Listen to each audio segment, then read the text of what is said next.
And we are live, everyone, for a new episode of the Electrek podcast. I'm Fred Lambert, your host, and I'm joined by Seth Wincham. How are you doing today, Seth?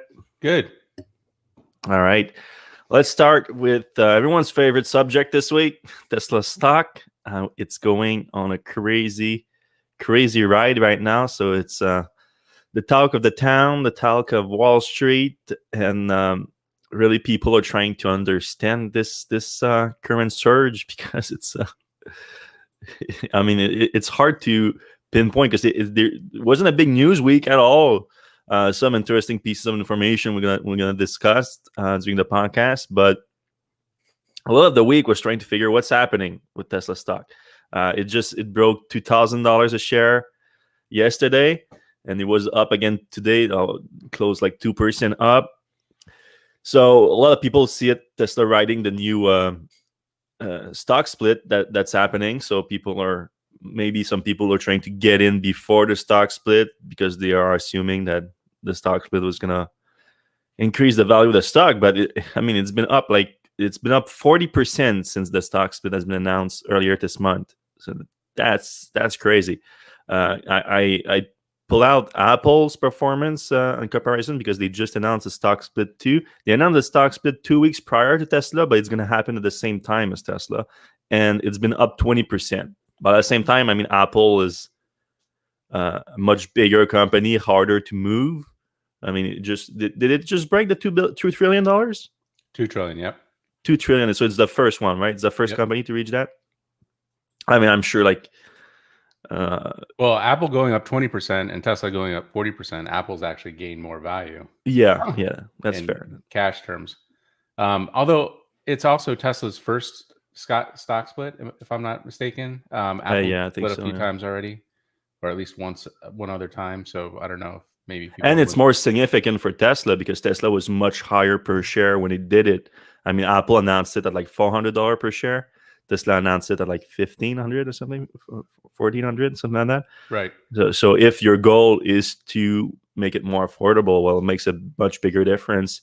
Tesla announcing a 5-for-1 on 1,500 versus 4. Apple is doing a 4-for-1 on $400. But looking more into it, I think what we're seeing here is most likely a short squeeze to a degree. Another one. Yeah, well, or the continuation of one, or acceleration of one, like whatever you want to call it. Because, but yeah, looking at hit here this year, like this is the chart of the number of shares that are held short on Tesla and the Tesla stock price over the last year to date. Yeah, year to date. You can see there's a clear correlation between the two. Doesn't mean causation, but normally, like a short squeeze, you can assume causation to a degree. And so Ihor Dusinski was a very reliable short interest expert on a bunch of stocks, and he often gives report on Tesla's short interest.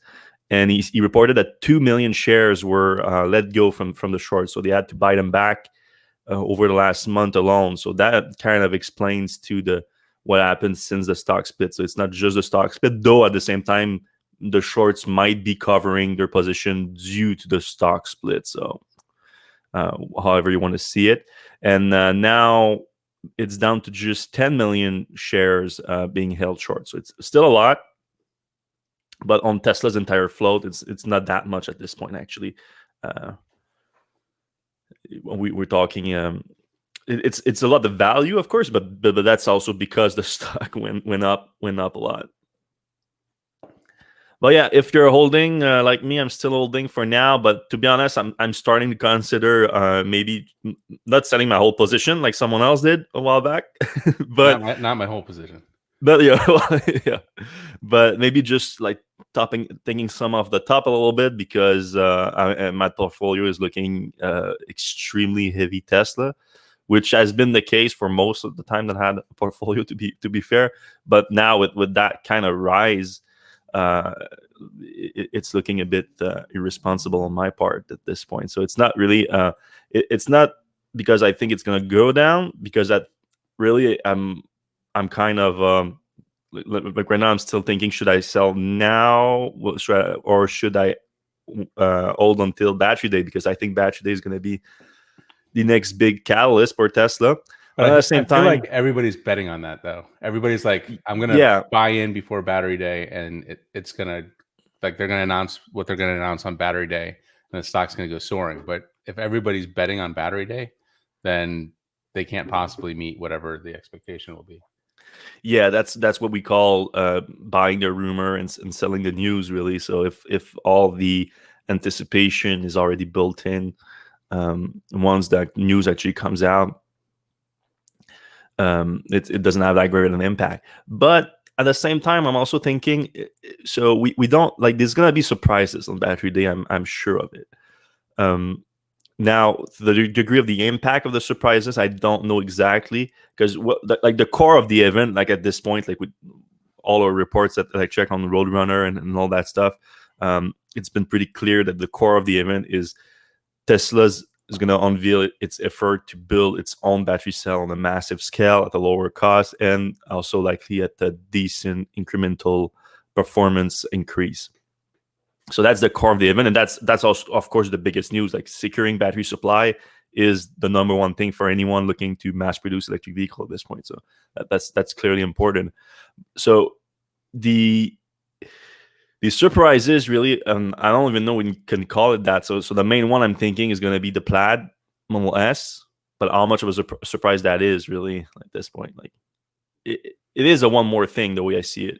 I don't know about you. It would be like the Yeah, one more thing. that makes sense. We don't know what the specs are going to be. We know what the specs ish are for the Plaid Roadster, but obviously that's not in the pipeline at the moment. But I think announcing basically a hypercar for the price of a high end sedan is going to get a lot of people excited. Mm-hmm.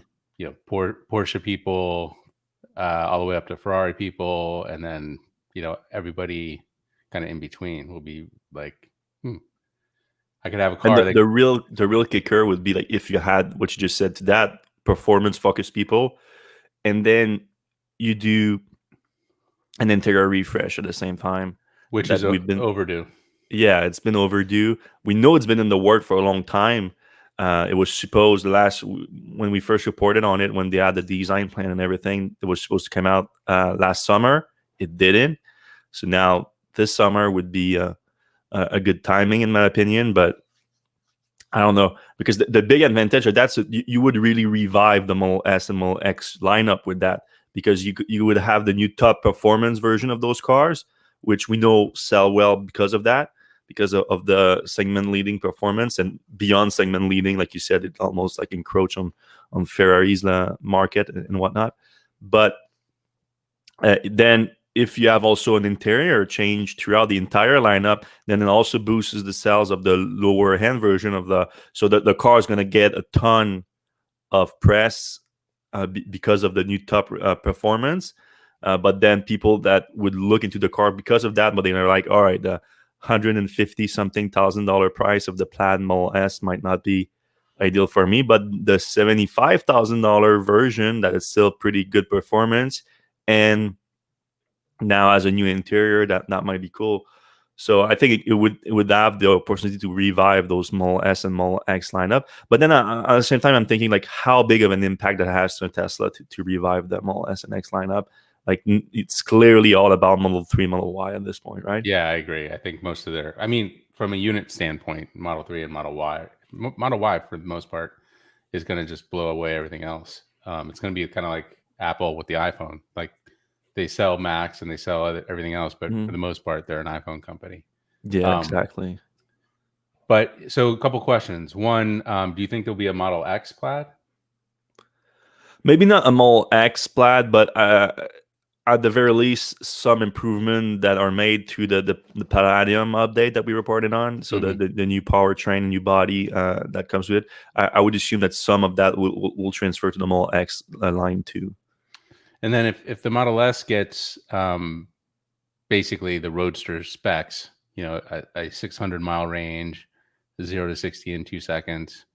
Does that take kind of some of the shine off the Roadster? Like, I don't know that they can achieve that because it's a big car. Plasma will introduce, in my opinion, an energy density improvement and an increase in total kilowatt hour capacity of the Model S, but not a 200 kilowatt hour Model S. I think because I mean the way they did it with the Roadster was that the two battery modules on top of each other, Yeah. they had the stacking, and that takes into space that I don't think Tesla wants to give up in the Model S. You don't mind giving it up in a sports car. In the Model S, it's another thing, I think. So what I think they're gonna go after is that Lucid Right. kind of range of 500 miles or something. Try to still be the leader in range. I think that would make sense to me. Because if you beat them to the punch, especially if it's announced like, let me see the timing. I think it's September 6th. Lucid announced the Lucid, though they already announced the range. To be honest, so like there's not gonna be, but like the pricing and all the details going to be announced at the unveiling on September 6th. But the car is not going to come for a few months after that.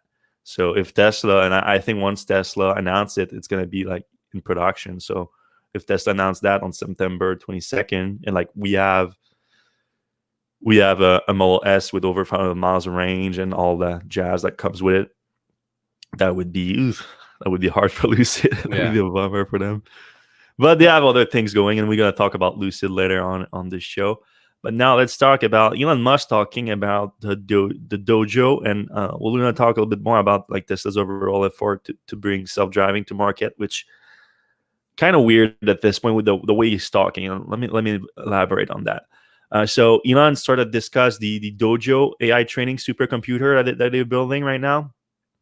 So the program was first announced last year at the Autonomy Day, and it was kind of an afterthought. Like he said that he didn't want to talk about it, but he just like said we have this not so secret program called Dojo, and it's a powerful training computer. This week he elaborated on it a little bit. He called it an NN training computer, so a neural net training computer called Dojo to process truly vast amounts of video data. It's a beast. Please consider joining our AI and computer chip team if this sounds interesting. So he's clearly a recruiting effort here. But then he mentioned that it will be a truly useful exaflop of the de facto FP32. So exaflop is 1 quintillion floating point operation per second, or 1,000 petaflops. So it's like the new frontier for supercomputers, and there's right now there's kind of a race to make it happen. But they want to make it happen more on the like general supercomputer level. Like this is Intel's Aurora exaflop supercomputer. Few other companies racing to bring that to market by the end of the year. And so Tesla now has itself the competition, but not really at the same time, because it's again, Tesla is doing like a focus on neural net training, video data training supercomputer, and not this general supercomputer that anyone, but not anyone, but like a research group or a company can buy and do some work with, whatever that is. But then he said that it's not ready though. It's going to be ready next year, at some point next year. So that plays into like, okay, so how much do we need that to bring full self-driving to market then? Because Elon has been talking about end of the year for the feature complete version of it. So a lot of people have been hammering Tesla on that, saying that, like your training computer is not being ready for until next year. So how can full self-driving be ready for the end of this year? Which is a fair point to a degree, but the way I'm seeing it, and I might be wrong, but the way I'm seeing it is like based on Elon hammering this feature complete full self-driving by the end of this year. So all the features needed to be full self-driving is going to be ready, but the overall performance of the full self-driving system won't be ready to go level 5, to go without driver monitoring. So what this Dojo training computer is going to do is, like, once Tesla does have all the feature complete to create full self-driving. They're going to be able to improve those features a lot faster with that training computer, and with that achieve a level 5 autonomy, where you can actually at some point convince regulator to remove the driver monitoring requirement. Does that make sense to you? Yeah, I mean, like, so, so a couple things. Do you really think Tesla's going to get to full self-driving by the end of the year? Well, because of the feature complete thing, it's vague for other people. I think they could have something that they can make the argument that it's feature complete for self-driving. Because what it's gonna be, in my opinion, is like what is it like now for autopilot on the highway, but also with city driving. When you think about that, like, I use autopilot pretty heavily on the highway, but I never trust it completely, and always ready to take control and always watching and everything like that. If you have a similar system like that on the in the city, you can say that, oh, we have all the feature in place. It's just not good enough for you to take your hands off the wheel. So So that's I'm all it is, really. I'm in a similar place as you. I don't trust it. There's been a few times where like it's literally like tried to go off the road, or not recently, but in my family's memory, it's tried to kill us. So I just don't feel like we're that close to self. Like, if autopilot was perfect, then I would say, all right, let's go on the back roads. And if that was perfect, then I would think we were kind of there. But I just don't feel like we're like, I don't feel like there's going to be a time in the next, what is it, 5 months, 4 months, that they're going to make that jump from like barely being able to do highways to, hands off, like from your driveway to your But it's workplace. not hands off. That's the whole thing. The whole thing that he's been promising by the end of the year is not hands off. Well, It's feature complete full Right. self driving. It's not hands off. That's what people are confused at. When I say hands off, I mean you don't need to intervene. Well, yeah, you the theory is that you wouldn't need to, like, if all goes well, it's gonna get you to their destination, but you still need to be ready to intervene, which is actually not even level 3. Like, technically Tesla would still be level 2, because my understanding, and like again, there's a lot of people have different opinion on what the levels means and everything, but level 3 is that you can take your hands off the wheel for periods of times with driver monitoring and be ready to take control after that. Level 4 is you don't need driver monitoring, but not in all situations. And then level 5 is like no driver monitoring. You can fall asleep anywhere. The car's going to bring you to your destination. Right. So I don't think any of that is going to be ready by the end of the year. But that's not what they were promising, though. Because of that, it's so easy. Like, it is a cop out. I agree, though, to a degree it's a cop out, because if you say like feature complete is just like we can do everything, it's just not perfect enough for you to take your hands off the wheel, that's still level 2 then. So it's just it's a different way to talk about it. But at the same time, I get Elon's point of view at the same time, because they are still building those features. Like, the features are there to be self-driving. It's just they are admitting that it's not good enough to do that. I think Elon needs to. He talks a lot about it, but I think he needs to talk more about that aspect of it to for really drive that point into people all the time, because I think it could lead to some problem at some point, if not. And when I'm talking about problems, I'm talking about crashes and, unfortunately, even loss of lives. Right. And that's unfortunately inevitable at this point with the size of Tesla's fleet. But yeah, so that the dojo is that part of it. So it's going to be about improving the feature complete once they reach feature complete. And then we also had news this week on the hardware side, still for self-driving, about the hardware 4.0, the new self-driving chip. So if you remember, again, on Autonomy Day, when they unveiled the 3.0 full self-driving chip, they also announced that they were already working on the next generation. And now we have some more information on the next generation, and it's coming from a report from China Times about TSMC, which is one of the world's largest semiconductor company.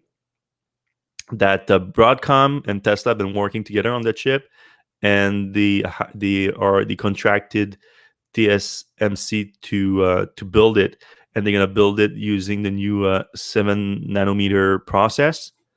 So the chip is gonna be a little bit more powerful, but most importantly, it's gonna be more efficient, power efficient. So that's something that Tesla has been emphasizing a lot with the hardware 3.0 chip, and now as we see the 4.0. So Tesla always has a focus on efficiency. You wouldn't think that the computer takes a lot of power, but when you have a self-driving computer that has to compute images from a bunch of cameras and other sensors at all time, it starts to be more power consuming. So if you can get that power down a lot, you have a full self-driving without affecting the range too much. So that's the goal here.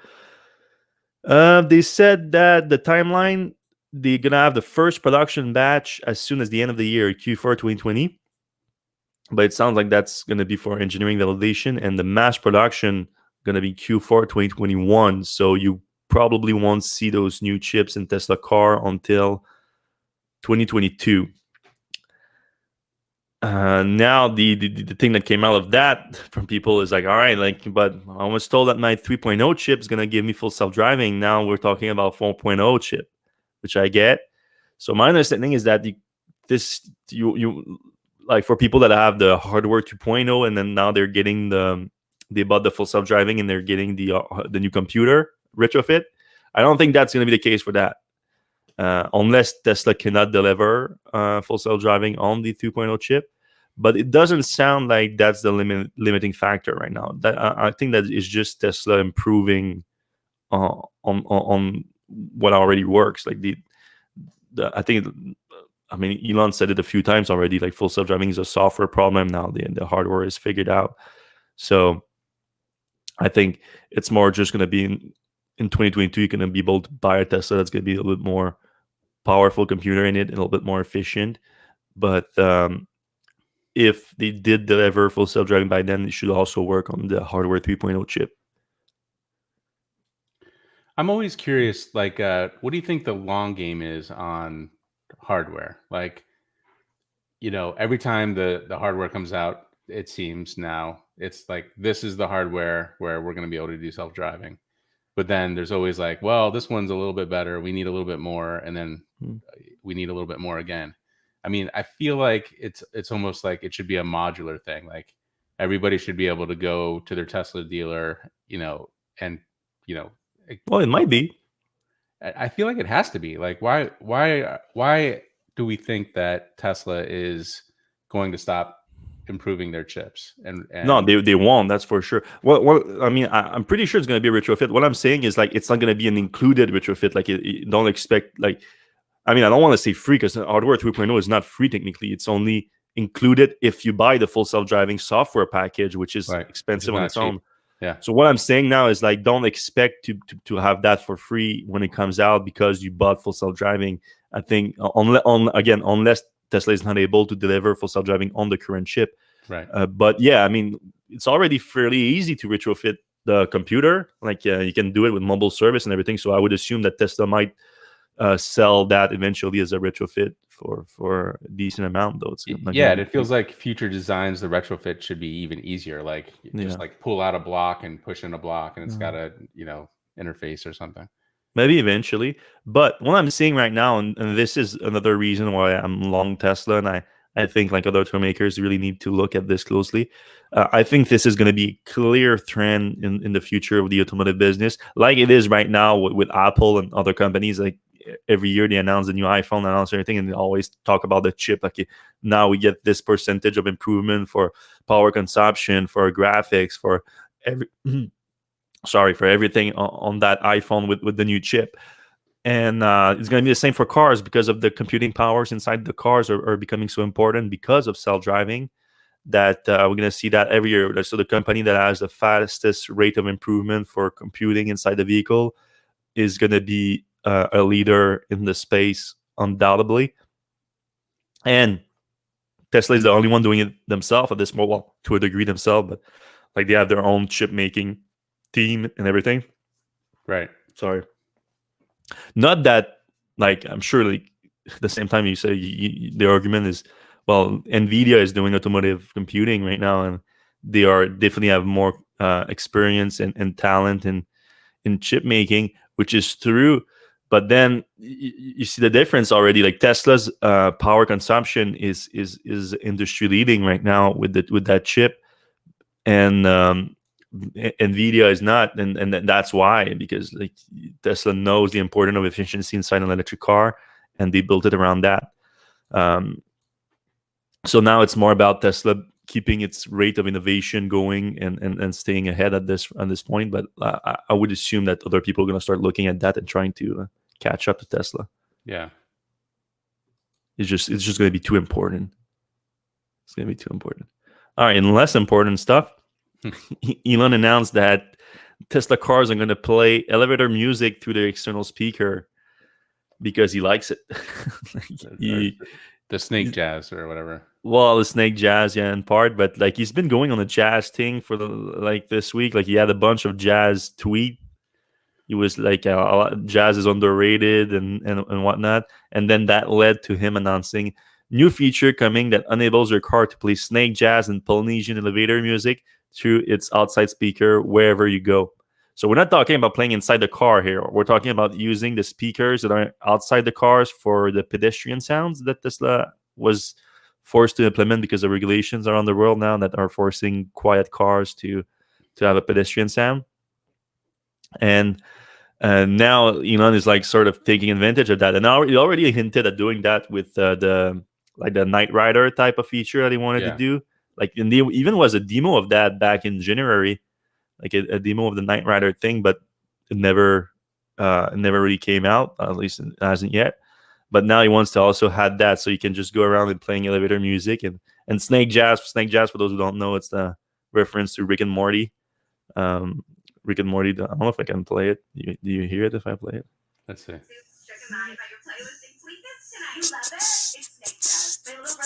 That's the snake jazz. It's from Rick and Morty. A very good show. Though I don't know if I want to go around playing snake jazz in my car. Though I have. I don't know about you, but I've turned around on this pedestrian warning sound thing.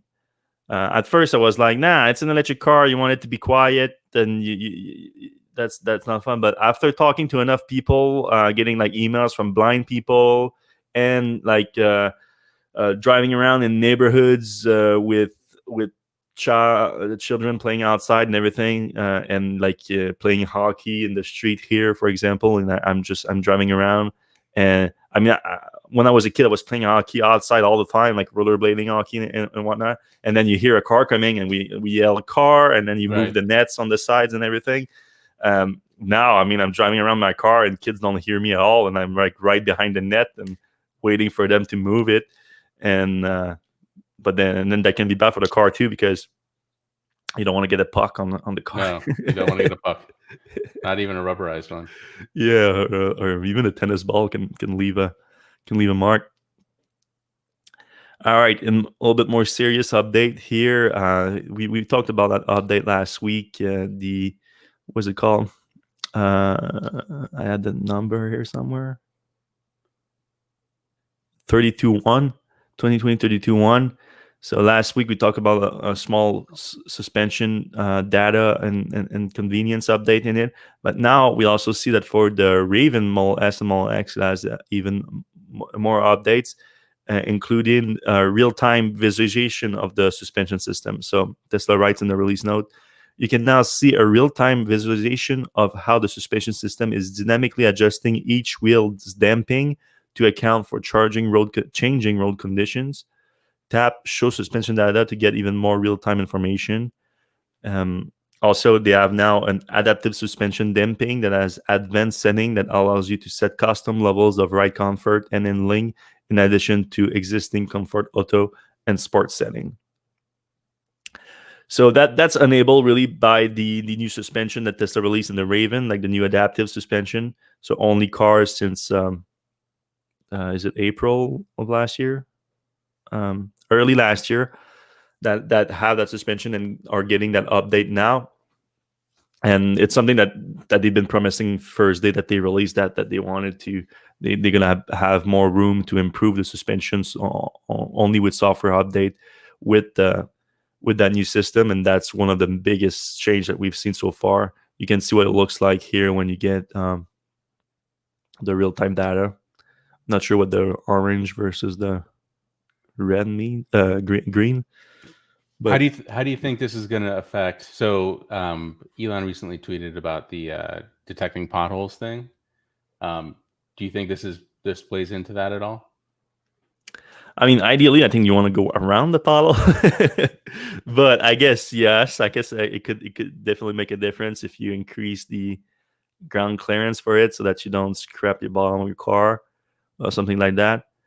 But is it quick enough? I don't know if it's quick enough to I do mean, that. if Tesla has a map of all the potholes in the Oh yeah, world they can do it like preemptively, yeah, a long time before. Yeah. Hmm. it would be interesting to see something like that. Yeah. Plus, they could call out like where the worst roads are and shame everybody who's got horrible roads. Yeah, And well, yeah. It takes so long to get a pothole to be fixed here in Quebec. It's insane. So right, and maybe then like you also could. lane markers, they could kind of get on people with those as well. Obviously, that's important Yeah, for self driving. yeah, for sure. So also there's some ride heights changes, but those were implemented on other car with the smart air suspension too. So that's not new. We talked about last week. Also, jack mode. If you're looking for jack mode, it's not in the main suspension control anymore. It's going to be in the service controls in the menu in the user interface. All right, this one interesting one that came out last night. Tesla applied with the FCC for a new short-range interactive motion sensing device to install inside its cars. So it's a completely new sensors that haven't been installed in any cars yet. So that's why they are seeking the approval from the FCC. And the goal of it, the main goal, according to the application, is to detect if a child is being left behind the car. So it would fix the issue of having apparently according to NetSat, there's 50 kids a year die from being left behind a Oh, car. It's crazy. Um, and Tesla would be able to detect that there's a kid left behind and uh, send you a notification to like, hey, dumbass, you forgot your kid behind. it should Go just get call your the kid. cops. What? It should just call the cops. Yeah, almost basically. Yeah, because if you left your kid behind, I mean, Call the like Child Protective Services. yeah. Um, they also have. I mean, obviously, Tesla owners know that you can set the car to never get too hot. Mhm. Yeah, So yeah. that's also helpful. That's also helpful for sure. It's also probably not the only use to that device, because it's pretty impressive device here. It said provide depth perception that can see through soft materials such as blanket covering a child or child restraint. Well, that still has to do with children, but Tesla says that the new system is also able to detect micro movement like breathing patterns and heart rates. So you could potentially have it as a driver monitoring device, really. That True. and again, that's good for self driving if you have a level 3, especially. And so, but I mean, for any driving too, like even if it's not self driving, if the system is detecting that the heartbeat of the driver is going down, and even if it's not on autopilot, like the car could slow down and say, "Oh, I think you're gonna pass out, guy," and something like that. So that's useful for that. So the FCC is taking comments on the application from Tesla until September 21. So that means that the approval won't come until then, and even then, it could be like a little while after that. So I wouldn't expect those to be inside the cars anytime soon. Probably not until next year, unless Tesla wants to install them anyway and just wait for approval before turning them on, which isn't not. I wouldn't get past that. Like the Tesla is that's kind of that's kind of a modus operandi for them. Mm-hmm. All right, moving on from Tesla. Porsche announced the Taycan 2021 version, and a whole bunch of small improvements, nothing too big, not surprising considering it's just like the second year of the car, second production year. So we're not gonna complain too much about the fact that it's not a big update. But the launch control accelerate now from 0 to 200 kilometers in 9.6 seconds. So like 0.2 seconds faster, nothing too crazy. Looks like it's just optimization. The powertrain stays the same here. In the quarter mile, that means 10.7 instead of 10.8 again. Which I kind of feel like Porsche already had a little bit of leeway in their numbers, so it feels like they probably have the exact same car. They're just kind of going off of what the magazines have timed instead of what they had posted initially. So this gives them a little bit of. I want to believe that there's some like optimization has been done, but that's not completely impossible either. Also, we should note that we got a press release beforehand that had like half of this information, and for a 3 a.m. Embargo. And then when we woke up in the morning, there was all this other stuff that was on the website. So if you read it initially at early in the morning, the reason why there was some stuff added was because the German side, so the German press team and the U.S. press team don't communicate that well, strangely. So sometimes some stuff gets left out. Mm-hmm. Some of the other stuff here is intuitive heads-up display and intelligent smart lift chassis function. So the heads-up display, the only difference apparently, and I didn't know that because I thought there wasn't an heads-up display. And the one that I tested was supposedly fully equipped and didn't have one. But you said that yours that you tested had one, right? I believe so. Like unless maybe I had a prototype that they didn't make it to production or something. But I'm pretty sure mine had a heads-up display. It was just black and white or whatever. Okay, because now it says that it's a color heads-up display. It sounds like it has some more information. So maybe my understanding was there was none, and now there is one. But that your point would make sense because they do specify that it's a color one. Kind of weird. Also, the smart leaf function is for the cars with adaptive air control, air suspension. The Taycan can be programmed so that it automatically raises in certain recurring location, for instance, in speed bumps or driveways.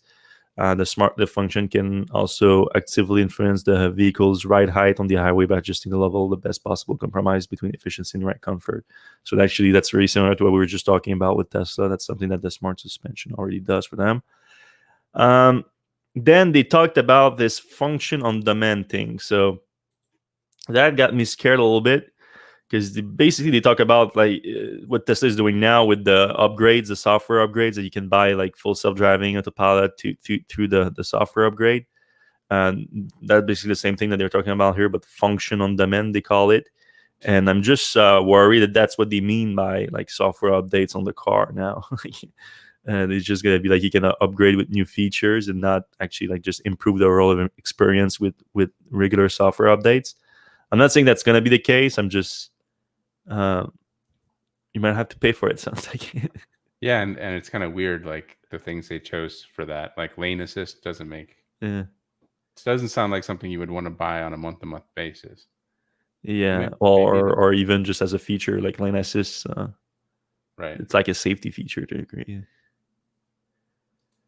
Plug and play charging, so facilitate the process when you're at Electrify America station. You just plug and charge.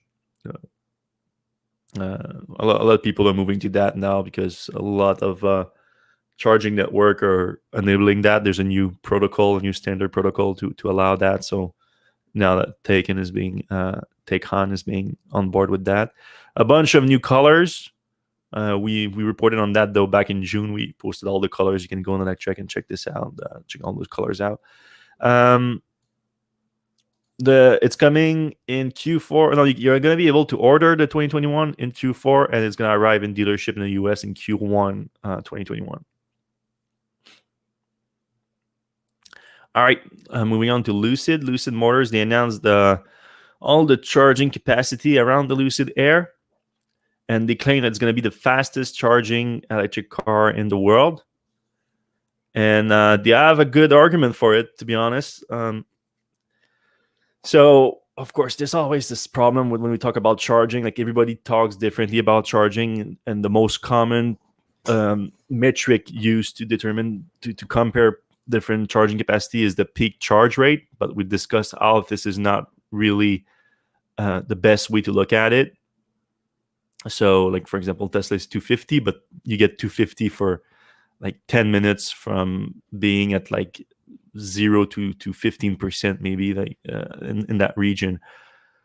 Lucid claims 300 kilowatts, so even faster. But they also discuss a little bit the what it means in time. So up to 20 miles per minute, they say, and they for the three they talk about 300 miles in just 20 minutes. So that's a good one. So that's a better metric in my opinion. So that's a range. Basically, you're going to be able to sustain 900 miles per hour charging over a period of 20 minutes. So that's good. Yeah. Because 900 miles per hour is a high charge rate. It's going to be over 200 kilowatts. Over 200 kilowatts sustained over 20 minutes. So that's very good. So if they really can do that, I'm impressed by that. And then 200 miles of range in just 20 minutes. Like that's like a quick stop too. Like very good road trip car, really. But then at the same time, you need those 300 kilowatt stations out there, and there are not that many of them. But Electrify America is talking about installing more, and Electrify America is the partner for Lucid here. You even get 3 years of complimentary fast charging when you get a Lucid Air.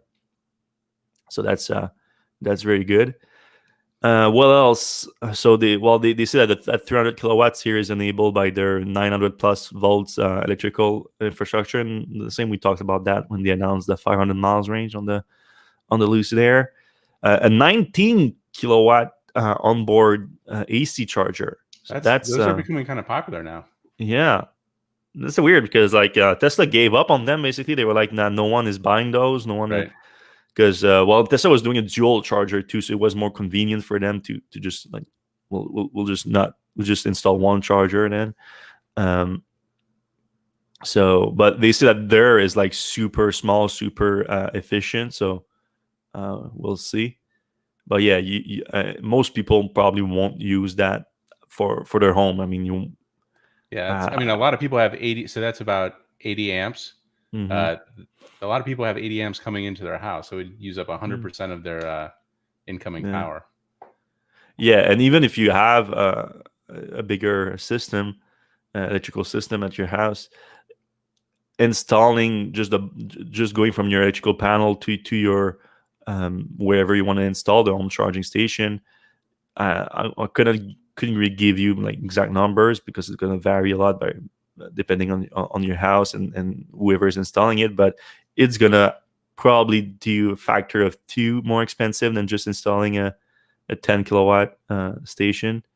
Like it's just the amperage of the cables that you need to get there. Those are not cheap per foot, and if you have a decent length between the electrical panel and the home charging station, sometimes it can easily be like 20, 30 feet, something like that. Yeah, and 80 amp gauge cable isn't that common, so it's that not adds up. Yeah, it's not going to be on every electrician's truck. It kind of looks like the stuff that comes, those big thick wires that come in to the houses. But it's still good to have the option at least. So you Sure. and maybe not at your home you don't have one, but if you go to a station that does have it, and like for example, let's say that the fast charging station are full, you can use that in the meantime or something that will be helpful. If you go to a hotel or a restaurant that have level 2 charging that is up to 19 kilowatts, and you can take advantage of that, things like that. So it's still useful to have in the car. But like I have the dual charger on my Model S, and I think we've taken advantage of it maybe like half a dozen times in the last 3 years, maybe max. I mean, so when you start to get to 20 kilowatts, I kind of feel like that's when DC charging kind of takes over, and I wonder how much more expensive it is to get like a small Chatamo or I think whatever it's system. still a big difference. I would bet. And from what I'm hearing, like the price of installing a full a DC fast charger is so expensive. It's Yeah, crazy. it kind of starts at like 10,000, so Yeah. clearly not too cheap. All right. The last very cool feature here is that the Hair is going to be equipped with fully bi-directional advanced vehicle to everything. So not just vehicle to grid, but vehicle to vehicle, vehicle to home, vehicle to everything. So you're going to be able to charge. You send electricity back to your house, your home, your grid, and even charge another vehicle on the road if you need to. And for the house or the grid, they have their own station apparently is gonna be able to do that. What did they call it? The Lucid Connected Home Charging Station. That thing right there. Yeah, I I am assuming that they're going to use like the CCS combo standard for that, but we'll see. Yeah, because they newly upgraded the protocol to enable that, right? Right. All right, we have one more news, but put your comments in the comment section on the right live right now, and we're going to get to the comments if you have any question after that. Well, the last news is still on Lucid. So the Lucid is unveiling the Hair in a few weeks now, so like news is ramping up on them and everything. And I mean, to be honest, I'm quite excited with that kind of charging capacity, that kind of range and efficiency. Like I'm starting to be kind of hyped up for Lucid, and now we're gonna get a first look at the SUV. So someone going by Hawk on the Lucid Motors forum, they spotted Lucid basically filming like some kind of promotional material, and there wasn't just the Hair there. There was also the Lucid SUV, which we knew that it was going to be a second car from Lucid at some point. But now the fact that they already have a prototype and already filming promotion for it, I'm thinking that they're going to have a one more thing at the Lucid Hair event next month, and they're going to For also sure. unveil the SUV. I mean, that's speculation at this point, but sounds extremely likely. We don't have a great look at it. It's not bad. I mean, Yeah, it's not like the new iPhone where it's, somebody's pocket on the train or something. yeah. Uh, I mean, I will like refrain from judging it too much, considering like we have like very few angles and everything. But It to me, it reminds me of a doesn't. Model 3 and a Model Y, where it looks like the Well, same car, it's but way more. It's way boxier and everything.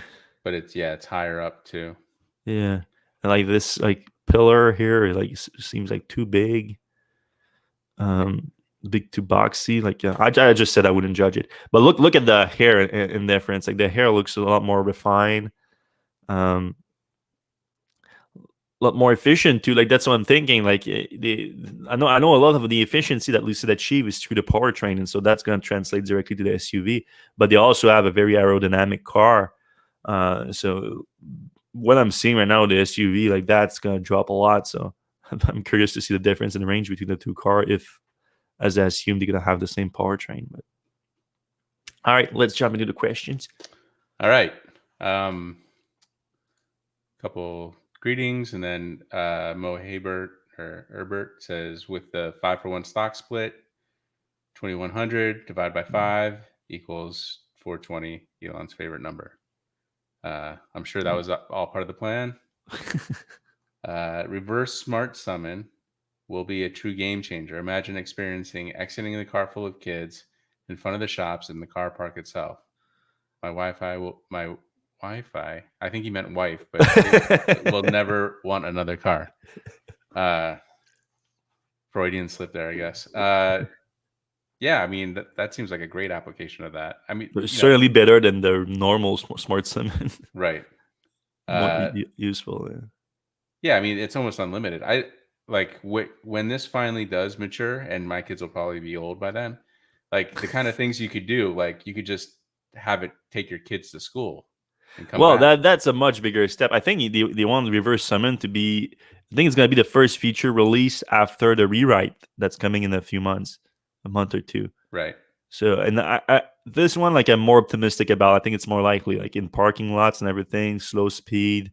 I mean, I'm not too hopeful with the current version of Smart Summon, but if there's really a big leap that comes with it, and they had plenty of use of the Smart Summon to learn from, I'm thinking like, yeah, possible. All right. Blue Rivet Row says, have you read the symbolism behind the stock price is too high tweet? Yeah, that one is pretty crazy. The 5-1 part? Like, Yeah, they claim that when Elon tweeted that, based on the date that he tweeted it and the time that he tweeted it, it matches the time of the stock split, the announcement of the stock split, which sent the stock soaring. So people are saying that it's because of that, uh, because both the date and the time matches. But I cannot get on board with that at all. Because first of all, it sounds crazy. Second of all, he already said the reason why he said that the price was too high. He confirmed it like the next week on the earnings calls or whatnot, that he said it because basically because it was people were all going attacking him over his giant compensation plan, and if he drove the price down from that, it would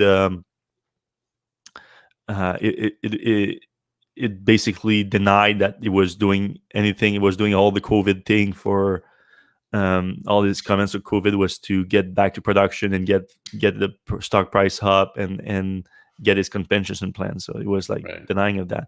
So I think he was right about that. That was my suspicion right away when he said it, and now he confirmed it later. Though on the same time, that doesn't really mean that he wasn't planning the whole thing. But at the same time, I feel like it's just a coincidence. Yeah, and it was also much less at that point. So Yeah. maybe they would have done a three for one or whatever. Anyway, moving on. Roel Welling says, any chance of an exterior refresh on Model S at Battery Day? Well, yes, to a degree, I guess. With for at least for the plaid version, it sounds like it's gonna have some body modification, but nothing as heavy as we saw in the prototype. But I think there's gonna be some difference, maybe not that much though. All right. Jonathan Root says, rumor has it that Tesla has cut battery manufacturing costs by 80%. Well, to be fair, he's talking about the manufacturing cost, so that doesn't mean the overall cost of the battery, because the material part is also a big part of the cost. So I don't know. That sounds like a lot to me, but oh. All right, let me find something else. Tesla is accelerating on so many fronts: gigacasting, battery improvements, improving autonomous driving, improving range, improving cost. Does it matter if they miss self-imposed deadlines? I mean, yes, to a degree. Like it's if they're charging for the future already and then they're not delivering for it, then that's not a great thing to do. Like it matters to a degree. Yeah. All right. So I agree with that. Like it's also, a trustworthy thing. Like there's already jokes about Elon time and this doesn't help. Yeah. Like the crazy, like one of the autonomy, the full self driving is obviously one of the worst example of it. But then also imagine if you're one of the guys that put $150,000, no, $200,000 on the Roadster when it was announced for 2020. Like they announced it 2020, they take your $200,000 for it, and then like a year later, Elon is like, "Yeah, it's not a priority, so I don't actually know exactly when we're gonna do it," which is basically what he said. And then at least now, like he's been hinting as a clearer timeline in the next 12 to 18 months. But like if I put a $200,000 down, I want a clear timeline on when you're trying to get me the product. Now, when you make it sound like we don't even have a timeline anymore, like that's demoralizing. All right. Marwan Tabet says, yes, feature complete until the next neural network is trained. Every time a Tesla mass makes a turn on any road, the next Tesla on that road will learn and turn better next time. That's the hope. Currently, that's not necessarily the case. But also, it's not exactly what they want to do. I think like they want like treat like everything like they see it for the first time too. They don't want to use that too much because they want to train not, it to be like a human. Yeah. All right, let me find some more stuff here. Jose F says people need to understand Tesla is always improving. Tesla making a Ford chip, not a negative. It's a huge positive. All right. Oh, never said that. I'm trying to explain the process. Everyone never said that innovation is not positive. All right. Johnny B says Tesla said when they announced their new board and chip that they were already working on a better one. Do you think they will put the new chip in the new board? I would assume so. Just from building PCs, every time there's a new chip, there's some new boards for it. Sandy Monroe reported Model Y is much cheaper to build than the first Model 3. Gigacasting is huge news, slashing costs. Well, that we knew that since the first quarter. Really, Tesla announced that they were already like hitting like slight gross margin, positive gross margin on the Model Y early on. Model 3 at several quarter of losing negative gross margin. So yeah, right. Jorg says I'd like some funky Congo as a sound outside. Do you think Tesla will let you control what outside music is going on in your car? pretty sure once they do that snake jazz thing and elevator music, I'm pretty sure after that they're gonna open it up to other things. Yeah, they gotta. Otherwise, people are gonna hack into it. Yeah. So wait, does your Model 3 have the external speaker? No, it doesn't. Yeah, I installed one on does. my Model X, third party one, but it stopped working after a while. So yeah, my Model 3 doesn't. My Model Y does. Funky and groovy. All right. Don't puck my car. Electric T-shirts, please. All right. We'll get on it. By the way, the new electric T-shirts are out. That you can order them down there. I guess I wasn't loud enough, so I moved my microphone closer. Yeah, keeping your microphone close always the easiest way to. I just kind of slack back sometimes. Yeah. That's my problem. Sorry about that, everyone. Jonathan Bryant, so glad I bought in March. I'm assuming he means stock price or stock there. Good move. In Europe, there are 22 kilowatt AC public chargers. I think those are 3-phase, which require a different inverter than I think what we're talking about here. But good point. I think Renault is kind of famous for using those big inverters in their small cars. Vehicle to everything suite, exclamation point from Andy Towers. Standardized BEV charging globally. That's basically what's happening with the CCS now. Yeah, I mean, so we just had a huge outage here. I wasn't here. I was in Vermont, but we had a 10-day outage locally, and like it really is frustrating that everybody's got these electric cars now and they can't power their house from it. So it would be really nice if that was standardized and every car had that. Do you know how your power system performed even though you weren't there? Because you have the power walls and you have the. So I do, except the second day into the power outage, the internet went down because I guess the internet routers or whatever didn't get any power and they only had enough like battery backup for a day. So after a day, I mean, normally if I was here, I would just use my phone as the internet, and they have like forever backups on the cell towers. But I was in Vermont. I couldn't get to my stuff here, so I was basically in the dark for 2 weeks. But I didn't even know this. The Tesla Powerwalls have cell access. I guess there's a backup. What do you mean cell access? So it has its own internet. Oh yeah, it's 4G. Yeah, which I didn't. Maybe not the power wall itself, but the gateway. The gateway. Yeah. Right. So I did have I did know like what my power was being used, and because my house was the only house in the area that had power because of the power walls, people were coming in, and I was like watching my phone to make sure that they weren't using too much air conditioning or whatever, so that the solar panels could charge up the batteries all day. That's nice. So it was it was kind of annoying because like I was supposed to be on vacation and I was checking every hour on everything, but it was good that I could let some of my neighbors use the house. Reverse smart summon. I think we talked about that a little bit. After the split, how many years again until it hits 2,000 a share? Well, at this point, it looks like it's going to be at least 400 a share once it gets a split. So, I mean, I don't know. That would be 5x increase. So that makes Tesla over $1 trillion company. Over $1 trillion, yeah. So I don't know. Going to be a little bit, I think. Yeah, 5-6 years maybe. Or 2 months, depending on. All right. Will the Cybertruck get hardware 4.0? Hopefully not. You know why? Because that would mean that it won't get to market until 2022, and I don't want that. I want that sooner. So Model S coming with a 600-mile range, maybe. All right, I think that's it for today. All right. Well, thanks a lot, everyone, for listening on your podcast app. You can give us a review. That's always appreciated. And if you are watching on YouTube, give us a thumbs up and a subscribe. That's always very appreciated too. And we're going to see you same place, same time next week. Have a fun one, everyone. Stay safe.